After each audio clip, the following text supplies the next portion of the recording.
Welcome दोस्तों, आप सभी का मैं स्वागत करता हूं आपके अपने YouTube चैनल पर सुरवेश्वर सिद्धांत क्लासेस अकोला। देखिए, हमने इसके पहले केमिकल काइनेटिक्स से जो चैप्टर था वो कंप्लीट कर दिया है बच्चों। इस चैप्टर में थ्योरी और एमसीक्यूज न्यूमेरिकल्स वो हमने दोनों देख लिए। नीट चैंपियन ये जो किताब है वो हमने सॉल्व कर दिया है बच्चों। तो आप भी ऐसे और एक किताब सॉल्व कीजिएगा प्रैक्टिस पर्पस के लिए, मतलब आपको और ज़्यादा अच्छी प्रैक्टिस होगी तो फिर कॉन्फिडेंस भी बढ़ेगा। इससे ज़्यादा थ्योरी में कुछ ज़्यादा पूछा नहीं जाएगा, तो इसलिए जितना हमने लिया है उतना भी आपने किया तो पूरा का पूरा टॉपिक आपको क्लियर हो जाएगा।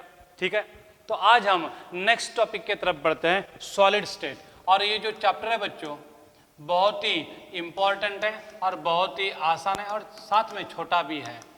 इसके पूरे मार्क्स आपको मिलेंगे, इसकी गारंटी, अगर आप अच्छे से करते हो तो। न्यूमेरिकल्स भी बहुत ही मतलब एक जैसे टाइप के और फॉर्मूले भी बहुत कम है इसमें। थ्योरी भी बहुत आसान है, ज़रा कुछ डिफिकल्ट टॉपिक है नहीं इसमें।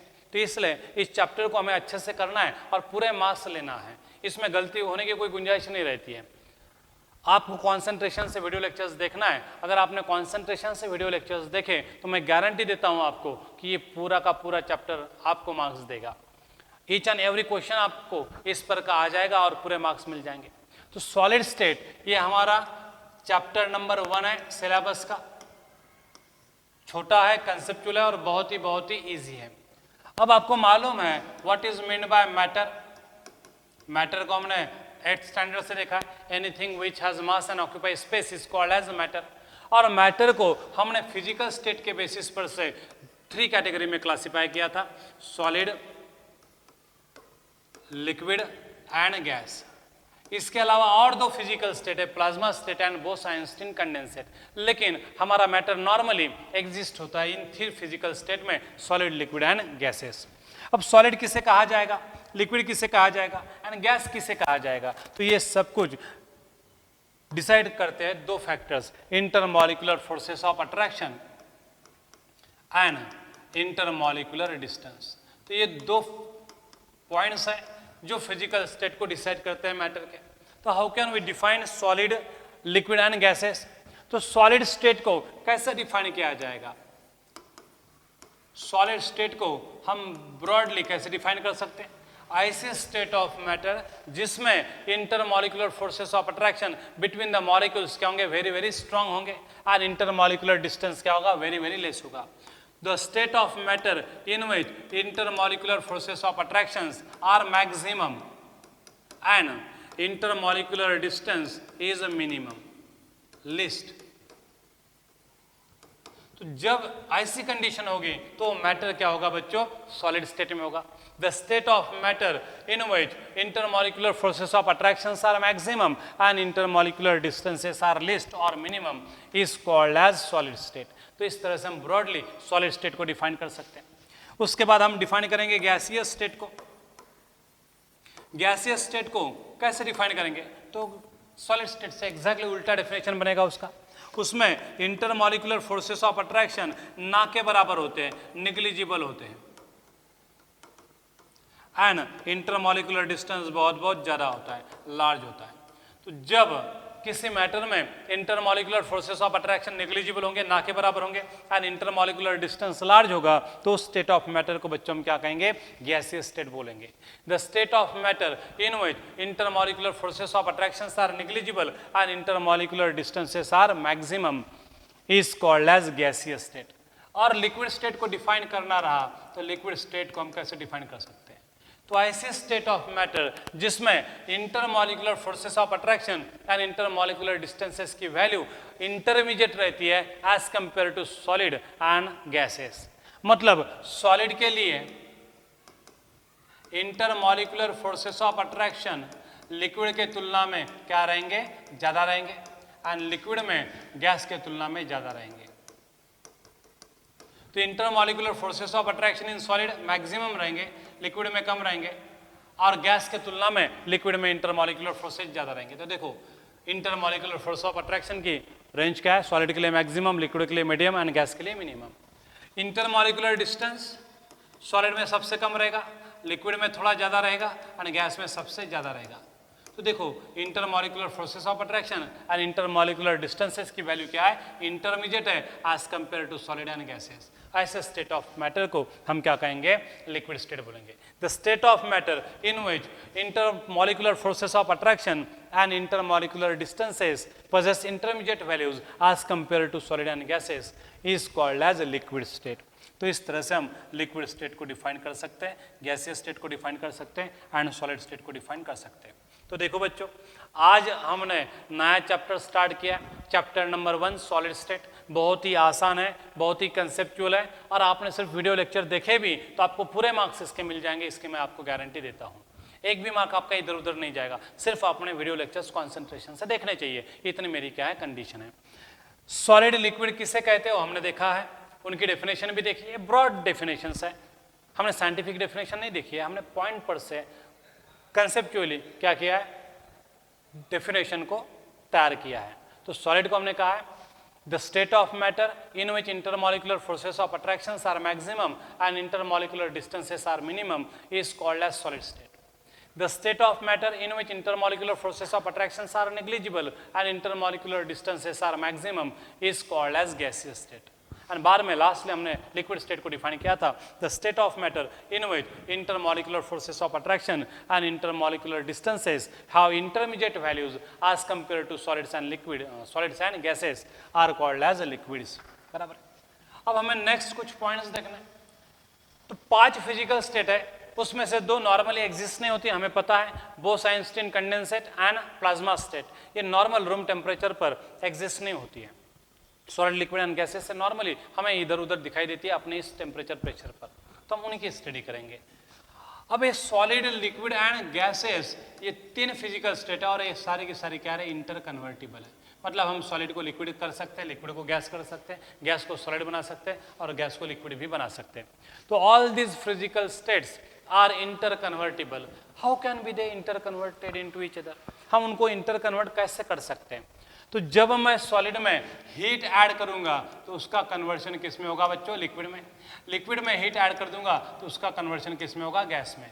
अगर गैस से मैं हीट रिमूव कर देता हूं तो क्या बनेगा, वो कंडेंस होकर लिक्विड बनेगा, और लिक्विड से हीट रिमूव कर देता हूं तो सॉलिडिफाई होकर क्या बनेगा, सॉलिड। तो हीट एक मेन फैक्टर है जो इंपॉर्टेंट है इंटरमॉलिक्यूलर फोर्सेस ऑफ अट्रैक्शन के मैग्नीट्यूड को डिसाइड करने के लिए और इंटरमॉलिक्यूलर डिस्टेंस को डिसाइड करने के लिए। तो when solids are heated what happens, intermolecular forces of attraction becomes weak, intermolecular distance increases, and that's why finally they get converted into liquid. When we again heat the same liquid, again intermolecular forces of attraction becomes very weak, they move very far apart from each other, and finally they get separated and gas is formed। तो जैसे हम heat add करते हैं तो intermolecular forces of attraction weak होते हैं, intermolecular distance बढ़ते जाता है, तो सॉलिड से लिक्विड एंड लिक्विड से क्या मिलेगा, gas. When we remove the heat from the matter, what happens? Gas से हम हीट रिमूव करेंगे तो गैसेस के मॉलिक्यूल काइनेटिक एनर्जी कम होने की वजह से नजदीक आएंगे तो अट्रैक्टिव फोर्सेस बढ़ेंगे तो और नजदीक आएंगे, इंटरमॉलिक्यूलर डिस्टेंस कम होगा तो किस में कन्वर्ट होंगे, लिक्विड में। लिक्विड को और कूल करेंगे तो क्या होगा, इंटरमॉलिक्यूलर फोर्सेस ऑफ अट्रैक्शन और भी स्ट्रांग बनेंगे, इंटरमॉलिक्यूलर डिस्टेंस और भी कम बनेगा, फाइनली वो क्या हो जाएगा, सॉलिडिफाई हो जाएगा। तो आइदर बाय एडिंग हीट और removing heat we can interconvert these are 3 physical state into each other. Whenever heat is added, solid get converted into liquid and liquid get further converted into gas. Whenever we remove heat, gas get condensed into liquid and liquid get cooled into solid. तो removal of heat से gas to solid जाता है and addition of heat से solid to gas जाता है। तो इस तरह से बच्चों हम क्या कर सकते हैं, स्टेट्स ऑफ मैटर को देख सकते हैं, बराबर है।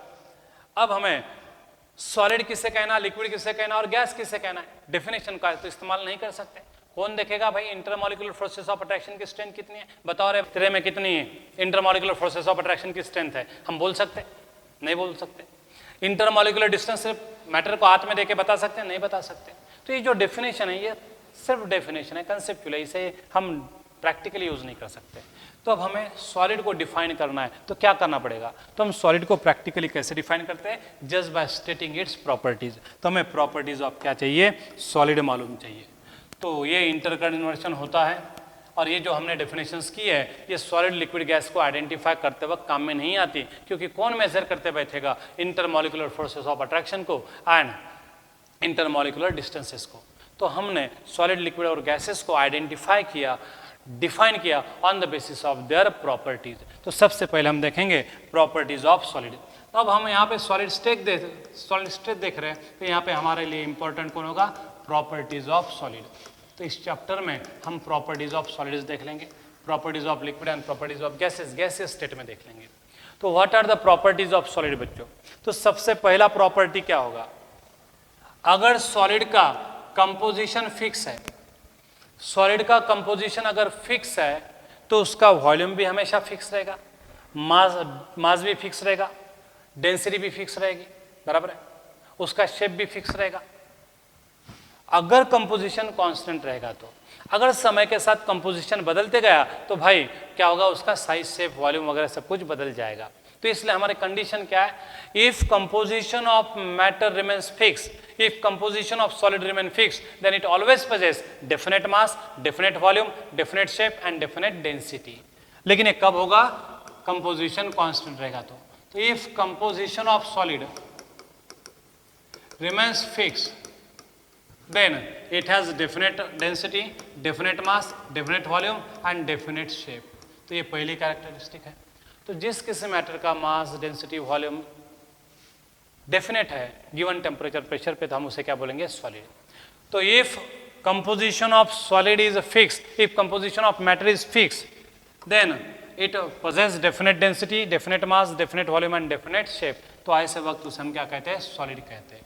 तो जिस मैटर का कंपोजिशन फिक्स है, उसकी डेंसिटी फिक्स है, मास फिक्स है, वॉल्यूम फिक्स है, शेप भी फिक्स है, तो उसे क्या बोला जाएगा? सॉलिड बोला जाएगा। तो इस तरह से हम बच्चों सॉलिड को क्या कर सकते हैं? डिफाइन कर सकते हैं। पहली property, The solids of fixed composition has definite mass, volume, shape and density.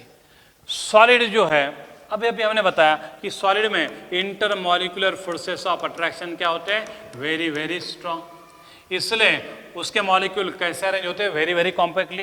तो इंटरमॉलिक्यूलर डिस्टेंस क्या रहेगा? लेस रहेगा। इसलिए सॉलिड में मॉलिक्यूल बहुत ही कॉम्पैक्टली अरेंज होते हैं। कॉम्पैक्ट अरेंजमेंट होने की वजह से सॉलिड क्या होगा? रे मोर डेंस होगा।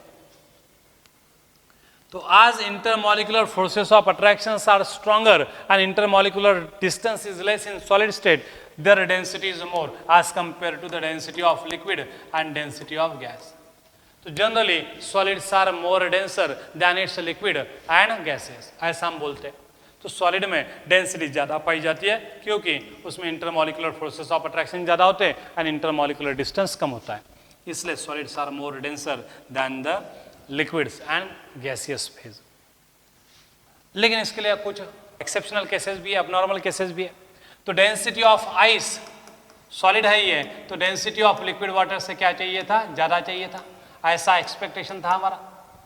लेकिन एक्चुअल केस में हमें देखने को क्या मिलता है? Density of ice is less than density of water. तो जनरलाइज स्टेटमेंट है ये, generally solids are more denser than their liquid phase.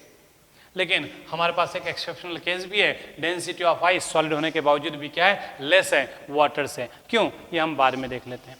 तो ये दूसरा पॉइंट होगा। तो पहला पॉइंट था if composition of matter is fix, then it possesses definite mass, definite volume, definite density and definite shape, then it must be a solid. In solid state, intermolecular forces of attractions are stronger, intermolecular distance is less, therefore solids are more denser than their liquid phase. लेकिन इसके लिए अब normal एक case है कौन? Ice की। Ice solid state में है लेकिन वो वाटर से हल्का है, बराबर है। ये एक एक्सेप्शनल केस आपको ध्यान में रखनी पड़ेगी। अब हम देखेंगे तीसरा पॉइंट। तीसरा पॉइंट क्या है सॉलिड की कैरेक्टरिस्टिक प्रॉपर्टी का? तो तीसरा पॉइंट है बच्चों, generally solids are hard, incompressible and rigid. क्यों भाई ऐसा क्यों? क्योंकि सॉलिड स्टेट में इंटरमॉलिक्यूलर फोर्सेस ऑफ अट्रैक्शन इतने ज़्यादा है कि मॉलिक्यूल बहुत ही ज़्यादा कॉम्पैक्टली रेंज है, इतने कि उसके सरफेसेस एक दूसरे को टच कर रहे हैं।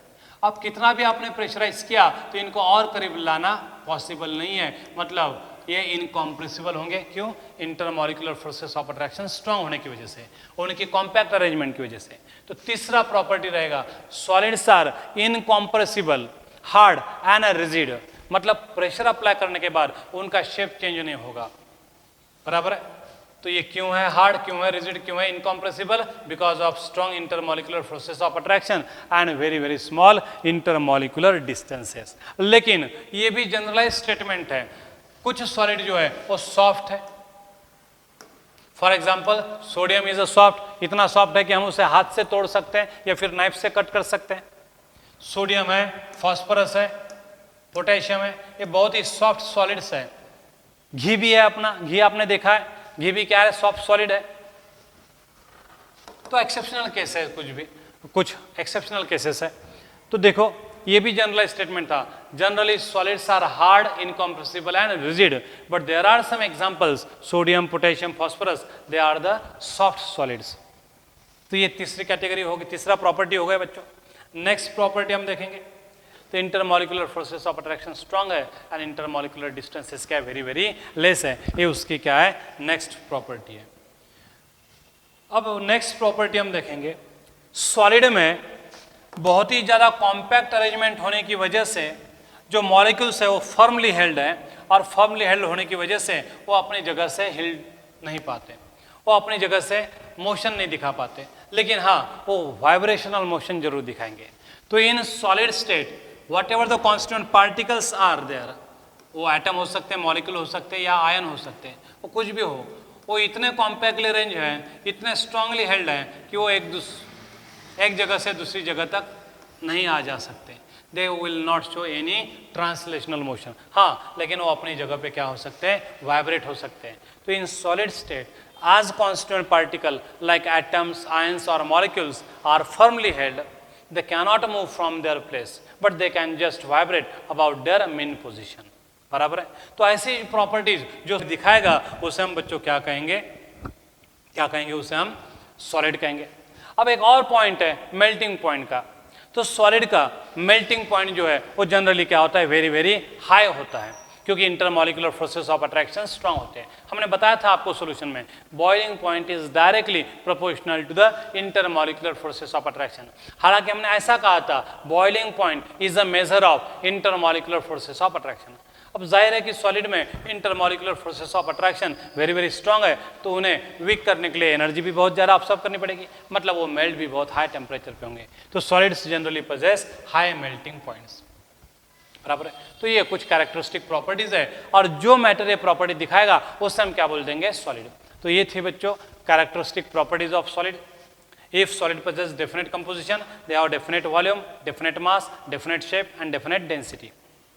In solid, intermolecular forces of attractions are stronger and intermolecular distances are very very less, therefore they are rigid, incompressible and hard। बराबर है? Due to these forces, strong forces of attraction and less intermolecular distance, what happens? Solids में particles compactly arranged है, इसलिए उनकी density क्या ज़्यादा है। तो generally solids are more denser than their liquid phase। Solids are incompressible, hard and rigid। Solids generally possess higher melting point because of presence of strong forces of attraction। तो हालांकि ये जो स्टेटमेंट्स है generalise है, कुछ exceptional cases भी हमने देखे हैं। तो ये प्रॉपर्टीज देख के हम कौन सॉलिड है और कौन नहीं है ये बता सकते हैं। समझ में? तो ये थी कैरेक्टरिस्टिक प्रॉपर्टीज ऑफ सॉलिड। अब हमें सॉलिड को क्लासीफाई करना है बच्चों, तो नेक्स्ट टॉपिक हम देखेंगे क्लासिफिकेशन ऑफ सॉलिड। अब on the basis of arrangement of constituent particle like atoms, ions or molecule, solids are classified into two categories। तो solid भी मैटर है, matter is made up of atoms और ions और molecules. बराबर है? तो matter in तीनों में से किसी से भी बन सकता है, तो सॉलिड भी मैटर है, तो तीनों में से किसी ना किसी से बनेगा। तो सॉलिड में कोई भी कांस्टेंट पार्टिकल रहने दो, एटम रहने दो, आयन रहने दो या मॉलिक्यूल रहने दो, बराबर है? इनकी अरेंजमेंट किस तरह से हुई है, इसके बेसिस पर से हमने सॉलिड्स को दो क्लासेस में क्लासिफाई किया है। तो on the basis of arrangements of constituent particles, solids are classified into two categories। One is called as crystalline solid and another one is called as amorphous solid। तो इस तरह से बच्चों हमने दो क्लासेस में क्या किया है? सॉलिड को क्लासिफाई किया है। अब क्रिस्टलाइन सॉलिड किसे बोला जाएगा, अमॉर्फस सॉलिड किसे बोला जाएगा, किस तरह से डिफाइन कर सकते हैं हम? तो देखिए जरा सा इधर, क्रिस्टलाइन सॉलिड्स वो सॉलिड है जिसमें कॉन्स्टिट्यूएंट पार्टिकल जो एटम्स हो सकते हैं, मॉलिक्यूल्स हो सकते हैं या फिर आयंस हो सकते हैं, वो कैसे अरेंज रहते हैं, in a definite repeating pattern throughout the solid in three dimensional space. तो जिस किसी सॉलिड में constituent particle like atoms, ions और मॉलिक्यूल एक डेफिनेट रिपीटिंग पैटर्न में प्रेजेंट रहते हैं throughout the solid in three dimensional space, उसको हम बोलते हैं क्रिस्टलाइन सॉलिड। और जिस सॉलिड में एटम्स, आयंस या मॉलिक्यूल इस तरह से अरेंज नहीं रहेंगे, रैंडमली प्रेजेंट रहेंगे, इनडेफिनेट ऑर्डर रिपीटेशन नहीं रहेगा, तो उसे क्या कहेंगे हम, अमॉर्फस सॉलिड। तो on the basis of arrangements of constituent particle present in a solid, solids are classified into two categories, crystalline solid and amorphous solid. How can we define crystalline solid?